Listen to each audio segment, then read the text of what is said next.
buenas tardes, doctorante Pilar Guzmán. Buenas tardes, compañero Alexander Rodríguez. Es un placer que nos encontremos en este espacio, en un podcast de filosofía, desde la modernidad, a través de los ojos de Ernest Cassirer, en su texto El problema del conocimiento de la filosofía en la ciencia moderna.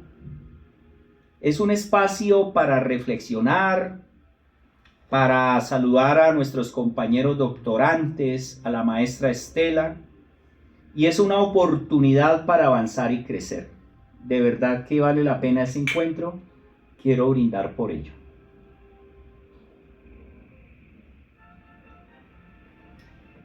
Alex, ¿qué significa conocer? ¿De dónde proviene la certeza que nos permite afirmar que algo es verdadero? ¿Es el mundo tal como lo percibimos o tal como lo pensamos? Estas preguntas no son nuevas. Han acompañado la filosofía desde sus orígenes y se convierten en la modernidad, en el eje central de una profunda transformación del pensamiento occidental. Bienvenidos a este espacio de reflexión filosófica desarrollado en el marco del doctorado en investigación en ciencias de la educación, donde el conocimiento no se da por sentado, sino que se interroga, se problematiza y se reconstruye críticamente. Hoy nos adentramos en este libro, Alexander, El problema del conocimiento en la filosofía y en las ciencias modernas de Ernest Cassirer.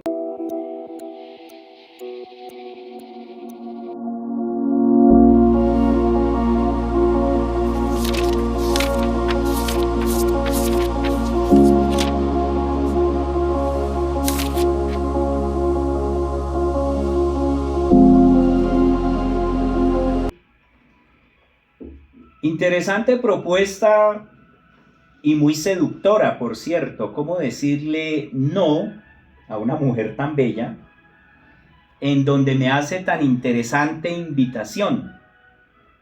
Aunque tengo entendido que Ernest Cassirer, lo que llamamos coloquialmente, es un ladrillo. Pero pues intentémoslo, compañera. En los intentos hemos llegado, según la humanidad, a las grandes cosas. Gran reto, Alexander, pero bueno, aquí estamos y lo vamos a abordar. Hoy nos adentramos entonces en este gran libro, un texto clave para comprender cómo la filosofía moderna reconfigura la relación entre sujeto, razón y realidad. Abordaremos varios temas, entre ellos desde la duda metódica y la intuición clara y distinta de este gran autor como lo es René Descartes, pasando por la tensión entre razón, fe y libertad en Blaise Pascal, la crítica a la noción de sustancia y la teoría de las ideas en Nicolás Malebranche, hasta el escepticismo radical que marca el cierre de la filosofía cartesiana en Pierre Bailly. Cassirer nos ofrece una lectura crítica que revela el surgimiento del idealismo como una nueva forma de entender el conocimiento. Este podcast presenta un resumen analítico educativo, elaborado por Alexander Rodríguez y quien les habla, Pilar Guzmán, para la asignatura de filosofía, bajo la orientación de la doctora Estela Olaya Rico. Los invitamos a recorrer este diálogo entre filosofía y ciencia moderna, donde los conceptos como conocimiento, método, sustancia, duda y existencia dejan de ser abstracciones y se convierten en claves para pensar la educación, la investigación y la construcción del saber en nuestro tiempo. Bueno, Alex, comencemos.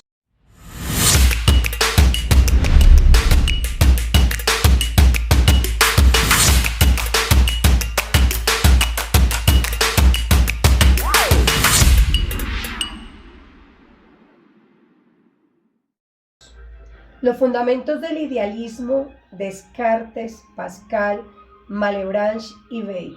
Lectura crítica de Ernst Cassirer.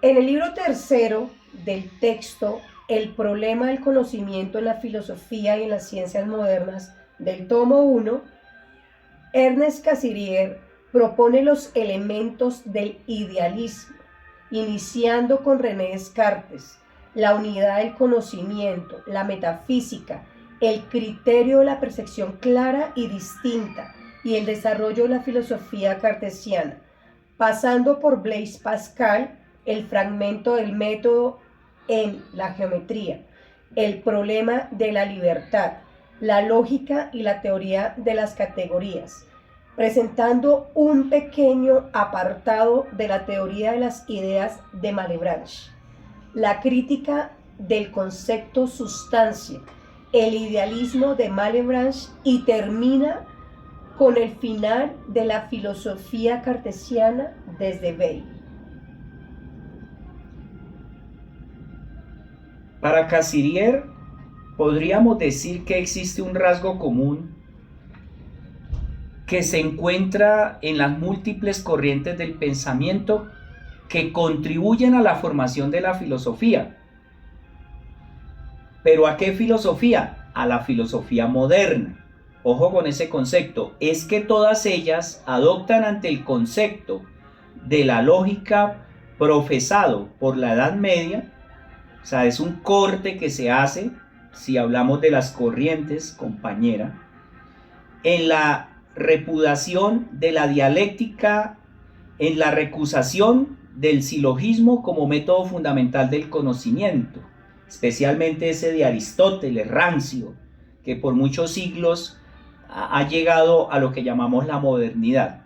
Se dan la mano el escepticismo, la ciencia y la experiencia, el ideal histórico del humanismo y la nueva filosofía de la naturaleza. Especialmente si tenemos en cuenta que Cassirer nos coloca a Descartes, a Pascal, a Malebranche y a Weil, ¿qué tienen en común? La ciencia, las matemáticas. Listo, Alex. Cassirer hace una claridad de entrada, refiriéndose al estudio de los orígenes y al desarrollo de las ciencias modernas, que se han visto y que se caracteriza por el hecho que en su entrega pura de materia del saber va dibujándose ante ella al mismo tiempo y sin quererlo una nueva lógica de la investigación. Es aquí donde tiene sentido empezar por este gran autor que es René Descartes y terminar con Weil.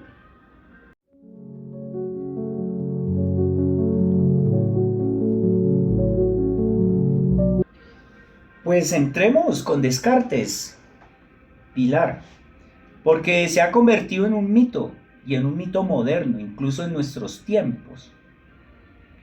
Cassirer lo que me permite, me muestra la esencia, ve que la filosofía del francés está fuera del horizonte de sus primeros escritos, que encuadra y circunscribe el problema. Para Descartes ya no se trata sino del mundo de los conocimientos, no de las fuerzas que gobiernan el acaecer natural, sino de las reglas que presiden la estructura de la ciencia. Eso me parece interesante, de las reglas que presiden la estructura de la ciencia, porque cuando aclara este argumento se presenta que el problema de las relaciones entre unidad y pluralidad cobra ahora un sentido distinto y se desplaza a un nuevo terreno. O sea, eso es lo que Cassirer nos quiere ir mostrando. Descartes se desplaza a un nuevo terreno. Cuando Descartes expresa que sería necio pararse a cavilar acerca de los misterios de la naturaleza y de las influencias de las esferas celestes, del mundo terrenal, acerca de las fuerzas de las plantas, el movimiento de los astros y la mutación de los metales, sin haberse detenido a meditar nunca en torno al modo acertado de conducirse el espíritu y al concepto universal del saber mismo, ya que todo lo demás no debe valorarse tanto por sí mismo como en función a este fin. Parece como si quisiera aludir con ello a esta determinada situación histórica por él adoptada ante la filosofía de la naturaleza. Con este argumento, Cassirer trata de demostrar que cuando referimos a la investigación a esta función última y unitaria, llegamos a comprender la posibilidad interior del conocimiento. Entonces, el concepto de esfera lo trabaja o lo supera Spinoza. Me ha llamado mucho la atención, compañera, con el alemán Sloterdijk, que habla de esfera 1, de esfera 2 y de esfera 3. ¿Por qué me parece tan oportuno que lo coloques? Porque hay conceptos esfera. Hay por ejemplo, Dios. No entra, no sale. Es una buena lúdica y didáctica. Porque en la presentación de la filosofía cartesiana, Cassirer propone la unidad del intelecto, el principio cada vez más determinados y concretos, derivándose de ella en una línea de continuidad el contenido de la matemática y de la ciencia de la naturaleza. La otra parte, nos encontramos con el intento de reducir todo conjunto del saber que de este modo nace en un ser metafísico supremo. Ser metafísico supremo, concepto de esfera, tratando de encontrar en este su base última de su sustentación, la roca para su simiente. ¿Qué es lo que hace el alemán, Cassirer? Se centrará en el primer, guiado por un doble interés histórico. Bueno, ese interés se debe o está enfocado al método y lo que ha aportado a la ciencia y a sus principios, al paso que la metafísica de Descartes se desintegra en una variedad de sistemas contradictorios ya en sus más próximos discípulos y continuadores. Esa es una de las críticas importantes de Cassirer. Con respecto al nuevo concepto de la geometría que Descartes introduce, porque pues es un genio matemático, o sea, es que ahí, o sea, en la modernidad o en el nacimiento de esa modernidad, esos genios como Pascal, esos genios como Malebranche, como el mismo Descartes, aunque la salud no les ayuda, pero introducen esas matemáticas, se entiende la intencionalidad del filósofo francés de sacar los problemas matemáticos del aislamiento y la disociación característicos de sus formas tradicionales. O sea, ya no es la matemática que está explicando lo que ya se sabe, sino crear nuevos conocimientos. Alexander, mientras no se reconozca el nexo de unidad de los problemas que el pensamiento geométrico pueda establecer, seguirán imperando en la desintegración de los problemas sueltos, planteados cada uno por su lado, el azar y la arbitrariedad. La crítica está en que la consideración de las figuras y de sus relaciones seguirá teniendo, mientras esto ocurra, más de juego, de imaginación, que de ejercicio y fortalecimiento de la inteligencia. Mira lo que hace René Descartes, como decía mi maestra en el pregrado. El propio Descartes afirma que la aritmética y la geometría son solamente ejemplos de una ciencia universal. Puede ser, diría otro maestro, que más bien ocultan que ponen de manifiesto. Para llegar a un resultado claro y seguro, no se necesita salir del marco que nos traza un análisis preciso y nítido del problema. Son el orden y la medida los que forman el contenido de la matemática y a ello se reduce el objeto de esta en su totalidad. Eso es claro en lo que René Descartes llama método o en lo que los estudiantes de secundaria leen en grado 10º el famoso discurso del método. Pues Alexander, hay que descartar, por tanto, desde el primer momento, cualquier otro elemento que no encaje en este criterio fundamental y no entre integrante en él. Para Cassirer es claro que Descartes no quiere partir de la verdad y la particularidad de las cosas. No cabe duda que todo el conocimiento tiende en última instancia hacia ellos. Pero pues el pensamiento, antes de abordar lo particular y lo concreto, empieza construyéndose en un mundo posible, que él mismo se crea a base de los materiales puros de la materia. Puntualmente en la matemática. Al principio prescribe la realidad determinada y concreta para fijarse solamente en aquellas leyes generales que emanan de las ideas innatas de nuestro espíritu y a las que necesariamente atribuimos una vigencia tan universal que esperamos y no podemos por menos de esperar encontrarlas confirmadas en cualquiera de los mundos que pudiera crear Dios. La esfera. Me parece muy interesante que usted acaba de tocar algo supremamente fantástico y es el concepto de espíritu. Ya retoma un concepto moderno y ya se va separando mucho de Platón.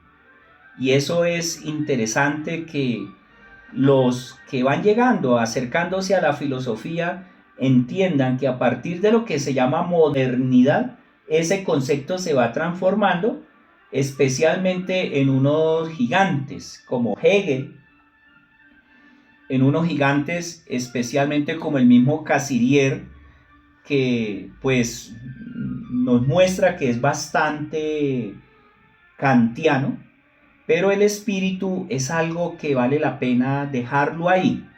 ¿A qué se refiere eso el espíritu?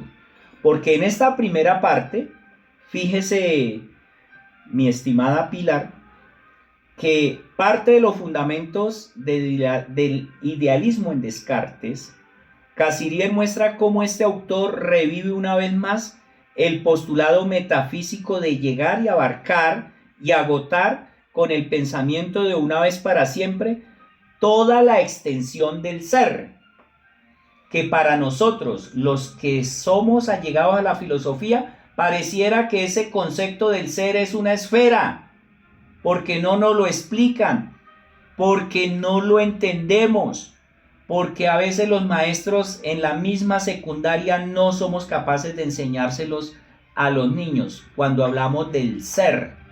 Y se ha derramado mucha tinta de muchos filósofos tratando de explicar ese concepto. Porque como toda fórmula matemática representa tan solo, estamos en Descartes, necesariamente una aproximación a la realidad. Vemos cómo renuncia frecuentemente desde el primer momento a representarse y exponer los hechos por medio de expresiones cuantitativas exactas. Para varios pensadores, por ejemplo, para Paul Ténéré, sostienen algo, y es que Descartes estaba en lo cierto al mencionar que las teorías físico-matemáticas de su tiempo no reflejaban con exactitud la realidad empírica en algo como concreto. Aunque hace a este propósito la paradójica observación de que el error resultó ser, en este caso, más fecundo para el progreso de la ciencia que de la verdad. Entonces, yo creo que Cassirer se aprovecha de esto para mostrar el error. El auténtico error que muestra nuestro queridísimo alemán está desde el punto de vista de la metodología, en rechazar y abandonar las verdades abstractas por el hecho de que las condiciones bajo las que estas verdades rigen no lleguen a darse cuenta totalmente en la realidad empírica, los sentidos. Es evidente que el error de Descartes reincide directamente en el error fundamental de los adversarios aristotélicos de Galileo. Galileo juega un papel fundamental para entrar en discusión acá con Cassirer. La justificación de esto radica en que Descartes se ve acudido a recurrir a este planteamiento metafísico del problema. Es claro que para el francés que va y viene a los Países Bajos, que se mueve por Europa, esa justificación se ve acudido a recurrir al planteamiento metafísico del problema. ¿Qué quiere decir? Que para Galileo, para Kepler, de la investigación exacta de un campo específico de la realidad, lo que Descartes en realidad le preocupa es el concepto de la realidad misma. O sea, no le preocupa demostrar cosas, es la misma realidad. O sea, en últimas, para que nos entiendan, compañeros doctorantes, Descartes se preocupa es qué es la realidad. Por eso, compañera Pilar, hay momentos cuando a uno le explican que Descartes andaba preocupado quién nos dominaba, si había allá dentro de nosotros alguien que esto que llamamos realidad, esto que estamos haciendo en este momento, la misma clase del doctorado, si es real o nos manipulan para darnos a entender que la realidad es algo que simplemente va pasando. Ah, con razón, Alexander. En la metafísica cartesiana, Cassirer coloca como primer aspecto para analizar algo muy importante, y es la duda.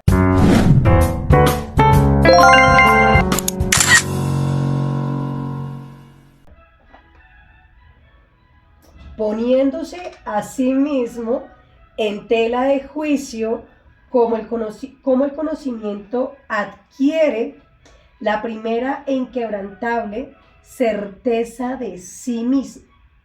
Ya más o menos voy aclarando mis dudas. Lo proclaman las reglas, con referencia al problema socrático fundamental de toda la filosofía. La conciencia de la ignorancia encierra ya y garantiza la convicción indudable de la diferencia entre lo verdadero y lo falso. Pero ojo, la trampa. Lo que Cassirer trata de mostrar y que Descartes es que este no es el ser del sujeto pensante, sino el ser del pensamiento. Se entiende en la metafísica cartesiana, no aprobar una existencia, sino crear un criterio y una pauta de valores. Entonces la máxima cartesiana aparece en sí que nos proponemos, como todo el mundo tiene que hacer por fuerza alguna vez en la vida: examinar las verdades, no darlas por hecho. Entonces, por eso ahora sí empezamos a entender el cogito, el yo pienso. Pero ¿cómo se hace ese yo pienso? ¿Cómo se hace? Pues en el momento en que dudo, ya estoy con la certeza que estoy pensando. O sea, en el momento que me hago la pregunta, Pilar, es la certeza. Lamentablemente está en el rango de las meditaciones metafísicas. Digo lamentablemente porque cuando se habla de metafísica como que nos da cosa, como que nos pica, ¿no? Pero ya entendiendo y estudiando a Descartes, lo que nosotros vamos a entender es que ese todo el mundo llega por la razón humana. Encontraremos que nada puede llegar a conocerse antes que el entendimiento mismo. Antes que el entendimiento mismo, ya que de él depende el conocimiento de todo lo demás.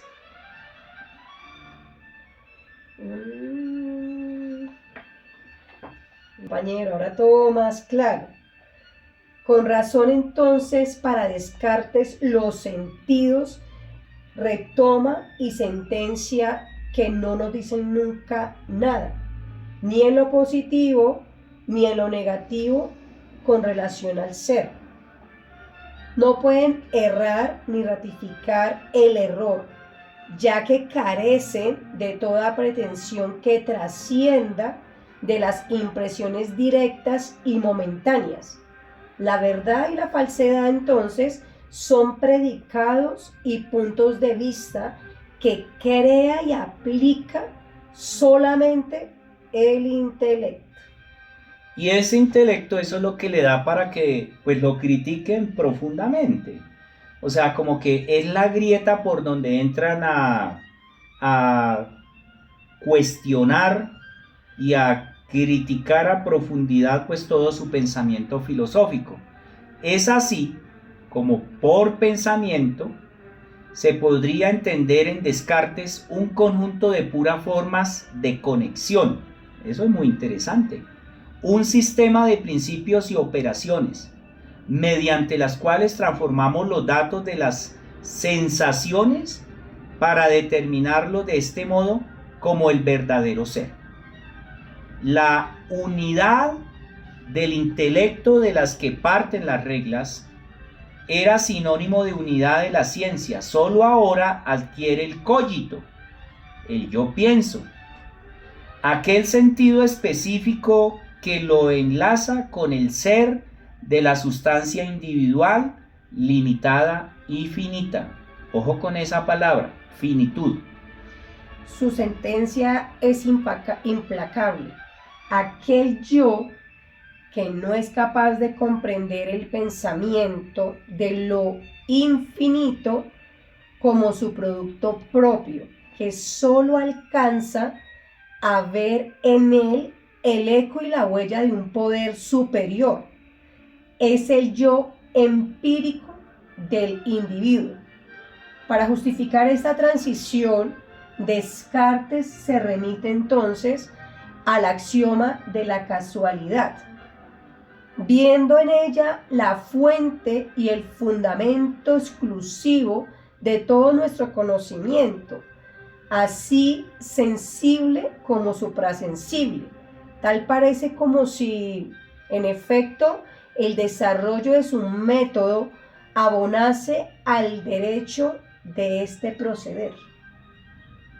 O sea, para ir entrando ya como en la recta final de Descartes, podríamos finalizar este análisis diciendo que Cassirer recuerda cómo finaliza la filosofía del francés.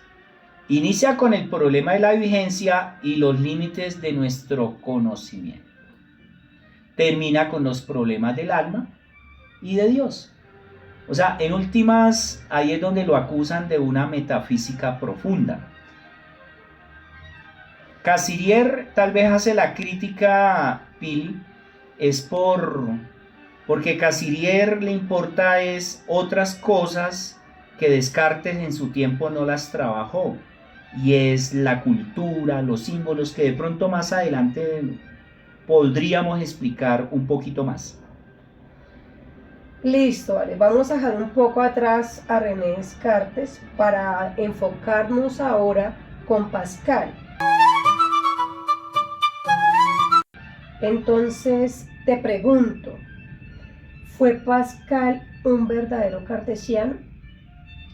Bueno, Pascal es uno de esos fenómenos que da la existencia que son interesantes, así como para mostrar un poquito y para que los que están llegando a esto de la filosofía entiendan, estos son genios que mueren a muy temprana edad.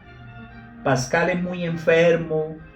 39 años. 39 años, imagínate una cosa de esas en plena producción, pero hay unos elementos ahí pues que los críticos y los estudiosos no lo tienen tan en cuenta, sino quieren rescatar otras cosas. Por ejemplo, Cassirer dice que no fue nunca discípulo de Descartes, o sea, lo separa de una vez. Y posiblemente sí, cuando uno lee lo que nos propone ahí y lee cosas de Pascal, pues uno inmediatamente ve que no hay, digámosle, un pensamiento cartesiano en Pascal. Según Cassirer, percibió y expresó en todo momento la contradicción existente entre la concepción filosófica moderna y el contenido de los dogmas de los que se aferra. Ojo con eso de los dogmas. Entonces esa es la otra grieta por donde entran los críticos, porque él tiene unas revelaciones allá como en un templo, ¿no? Con un Cristo allá crucificado, entonces el hombre se desboca totalmente a esa parte trascendental. Según esto, Pascal reduce el conocimiento entre Descartes y San Agustín. El criterio del cogito ergo sum no es el mismo interpretado en el espíritu de Descartes. Eso lo aclara Cassirer, perdón. El criterio del cogito, pues el yo pienso, en Descartes es muy claro, pero Pascal no lo sigue al pie de la letra. Con base firme en toda una física y fundamentos sobre que descansa una serie admirable de conclusiones que he visto a través del espíritu de San Agustín, para quien este principio no pasa a ser un ligero bosquejo.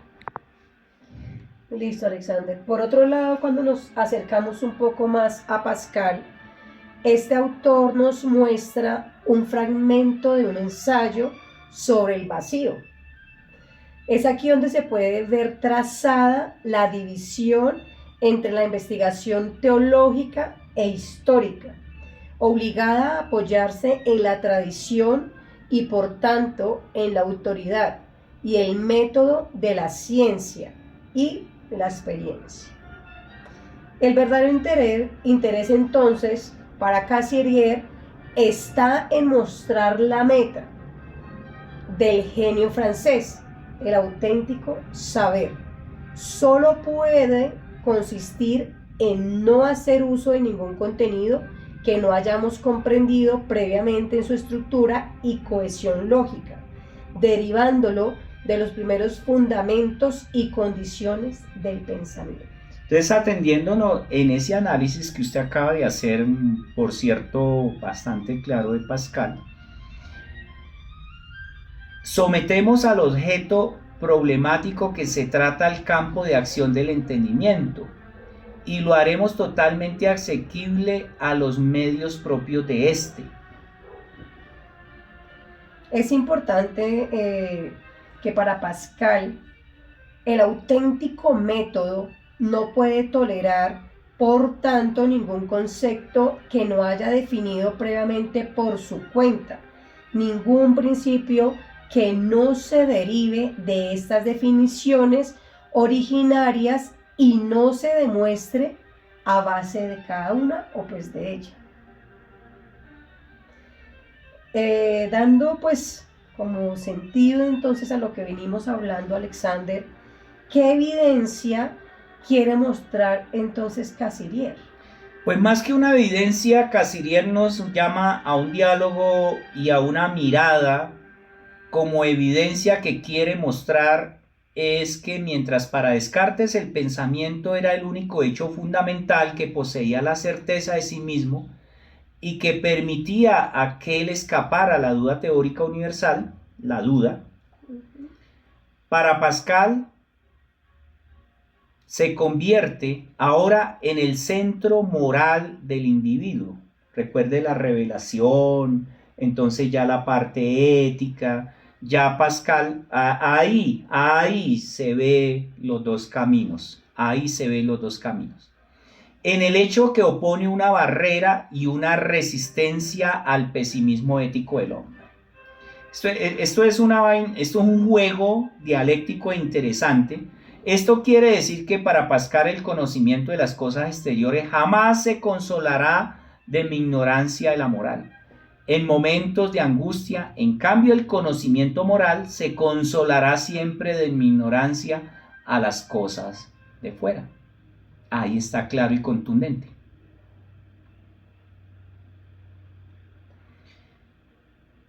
Bueno, Pili, ¿qué presenta Pascal con el análisis psicológico? Porque a Pascal se le acusa de ser el primer psicólogo, de sentar las bases de una psicología. ¿Qué nos presenta Cassirer de Pascal en el contexto de ese análisis psicológico? Bueno, Alexander, continuando la reflexión con su método, Pascal sigue siendo en este punto el análisis psicológico. Se trata, ante todo, de descubrir y descartar en nosotros mismos los hechos fundamentales de los que hay que partir. Los problemas que tenemos que resolver no nos abordan desde afuera, sino que los plantean imperiosamente de las contradicciones de nuestro propio ser. La sentencia pascalina queda clara. Apetecemos la verdad solo encontrando en nosotros la incertidumbre. Buscamos la dicha y topamos solamente con la miseria y la muerte.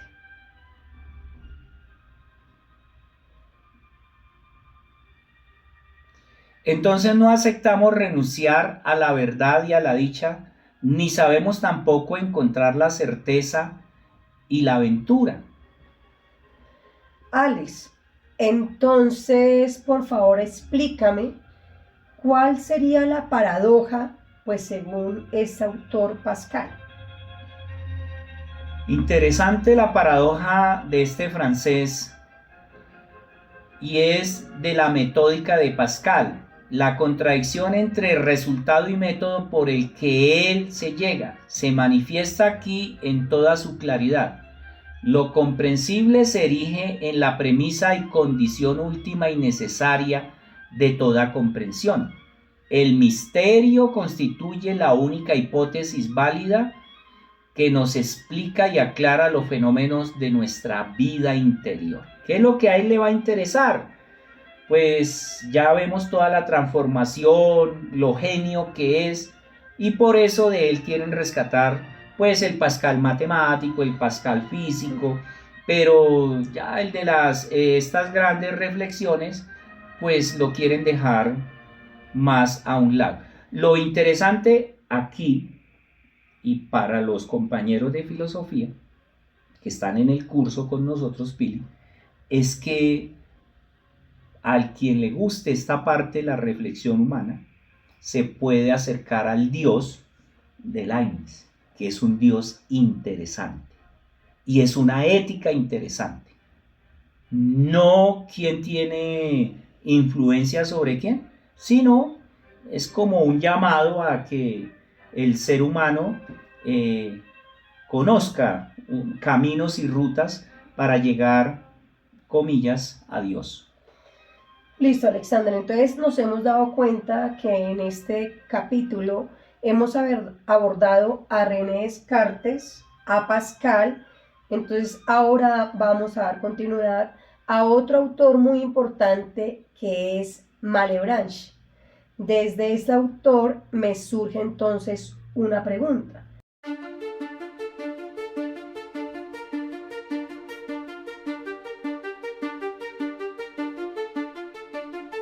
¿Qué tan importantes son las reflexiones de este autor en su propuesta de la teoría de las ideas? Pues el punto de partida de Malebranche se puede hacer desde las perspectivas. Uno, el encuentro cautivador por el planteamiento del problema, el encuentro con escritos de Descartes. O sea, digámosle que ahí como que descubre su fuerza filosófica, ¿no? Donde descubre más que la fuerza es la vocación, porque Pilar, la filosofía es una vocación. O sea, los seres humanos filosofan, pero el que se dedica a la filosofía es una vocación. Muy interesante eso. La segunda en Melebrans parte de la ciencia descriptiva. Cuando escuchamos de la ciencia, ahí se encuentra con Descartes, acuerde de Descartes, genio matemático, lleva los problemas. Se encuentra con Pascal, genio matemático en la geometría, ¿cierto? Entonces parte de esa ciencia descriptiva que está en el ambiente, o sea, lo que se respira en ese ambiente. Qué casualidad que estos tres señores son franceses, qué casualidad que Francia está en esa luz. Y algo que a usted le llamaba la atención en este estudio, que vale la pena acá, es que también se siente en el ambiente la reforma protestante, cambiando el pensamiento religioso.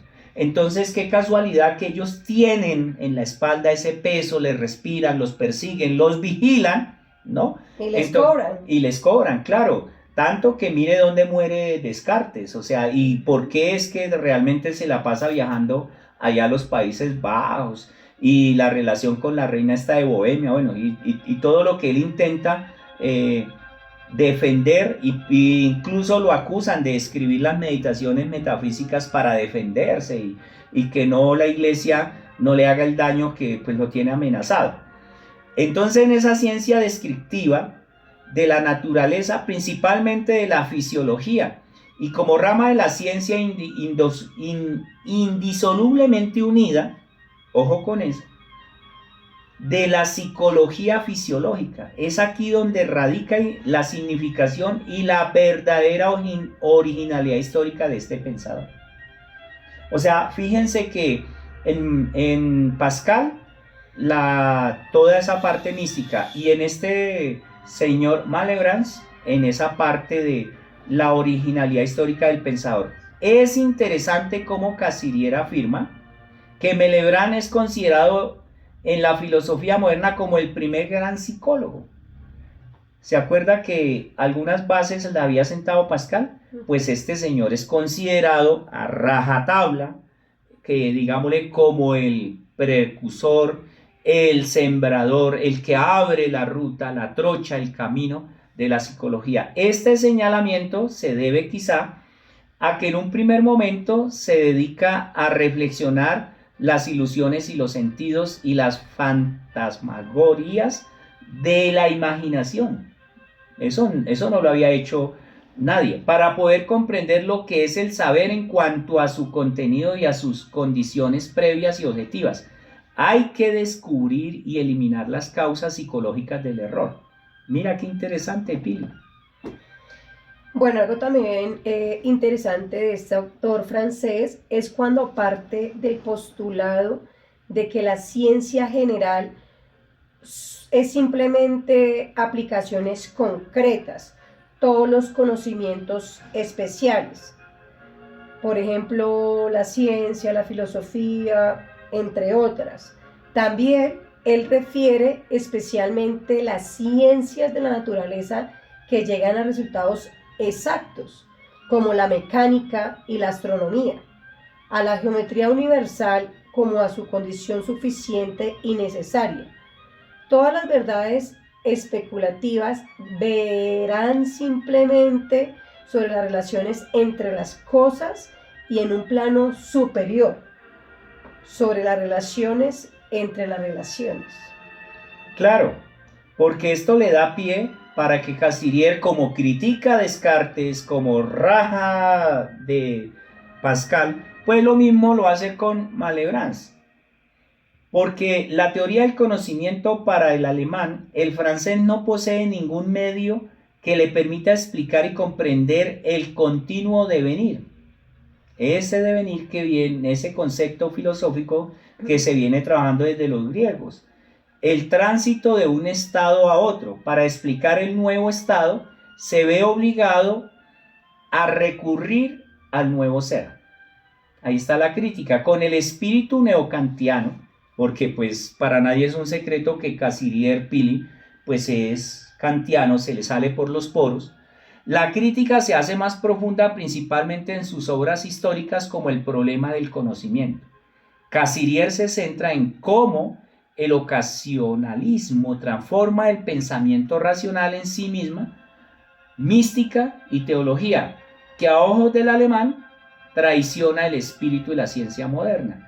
Claro, lo mismo pasa con Pascal, podríamos decir lo mismo pasa en el sentido de que cogen los caminos, realmente por eso es que Malebranche pues es como ese precursor de la psicología, porque el camino es claro y concreto para él.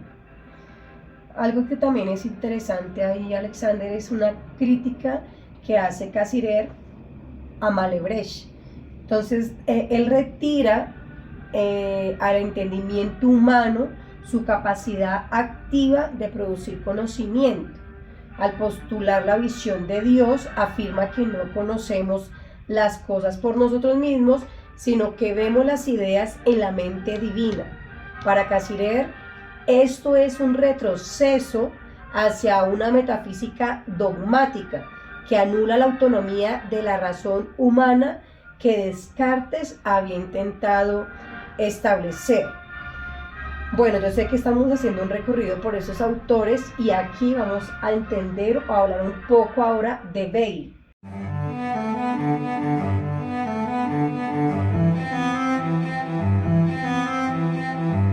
Me surge entonces otra pregunta, Alexander. ¿Se puede hablar del final de una filosofía cartesiana? Si es así, ¿qué relación entonces viene teniendo ahora este otro nuevo autor que es Weil? Pues es el último autor que trabaja Casirier-Pili y realmente no le dedica muchas páginas. A él le dedica es realmente todo lo que tiene que ver a Descartes, pero pues lo que él retoma acá es que Weil en esa parte final lo presenta y lo ubica por las posiciones y por sus motivos iniciales al campo del cartesianismo. ¿Qué quiere decir? Es claro que Weil no agrega ningún aspecto nuevo a la estructura total del sistema cartesiano, pero se nota que lo trabaja, se nota que lo lee, se nota que lo reflexiona. Lo que hace este filósofo francés es entrar en sintonía con Malebranche, con el anterior que veníamos explicando. Retoma muchas citas de sus reflexiones filosóficas. Lo que toma de este filósofo es la transformación crítica del concepto de las verdades eternas y las tesis principales y decisivas para la fundamentación del idealismo. Él mismo proclama expresamente que su propia concepción de la idealidad del mundo y de los cuerpos no pretende hacer otra cosa que completar y desarrollar los argumentos planteados por Malebranche. Para Casirier entonces, Weil muestra el cartesianismo en el valor de la verdad.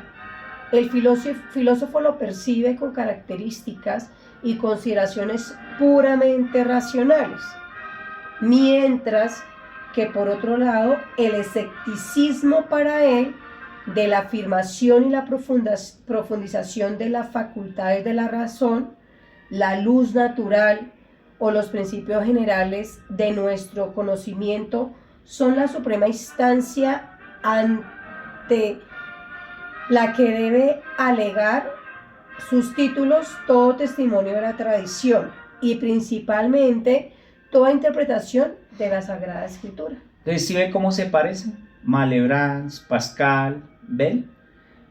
Ahí, digámosle, la diferencia en este aspecto es con Descartes. La claridad que se hace del sentido y el alcance del escepticismo en Weil, en lo que se refiere al conocimiento teórico de la naturaleza, puede concretarse y definirse en la siguiente afirmación. Este escepticismo no va dirigido contra la verdad de los conceptos, sino contra la existencia absoluta de las cosas. Bueno, de acuerdo a lo que tú indicas, entonces se puede decir que Cassirer ve en Weil una transición del racionalismo antiguo al moderno, viendo el francés una crisis donde el conocimiento ya no se percibe como una fiel copia a la realidad, sino mediado por unos símbolos.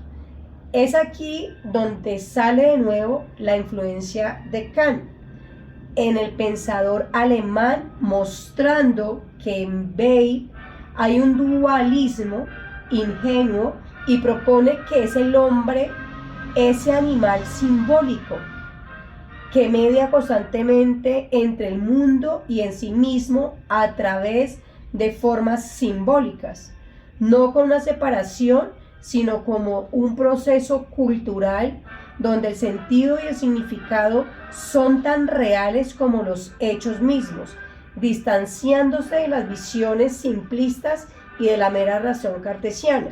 Claro. Tú me hacías un ejemplo con la piedra. Claro, porque es que imaginémonos una piedra en la naturaleza. Eso es Cassirer. Entonces Cassirer dice la piedra no importa de qué está hecha ni las formas, sino la piedra simbólicamente para el animal se monta en la piedra, pero pasa un filósofo y le da una interpretación a la piedra. Pasa un religioso y ve que la piedra puede ser un objeto sagrado. Pasa un chamán y la piedra se convierte en un símbolo para la cultura o su clan. O sea, mire la piedra, las múltiples interpretaciones que le podemos dar. Entonces, por eso es que Cassirer le hace la crítica no a Weil.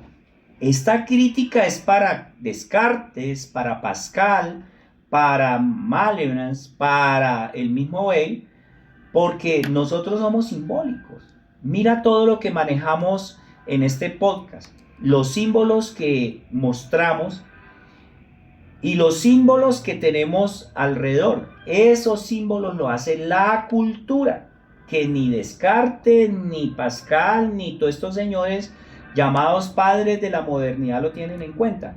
Entonces, con ese ejemplo y con esta crítica, desbarata totalmente el discurso del racionalismo a inicios de lo que llamamos, comillas, Pilar, la Edad Moderna. Ya más claro.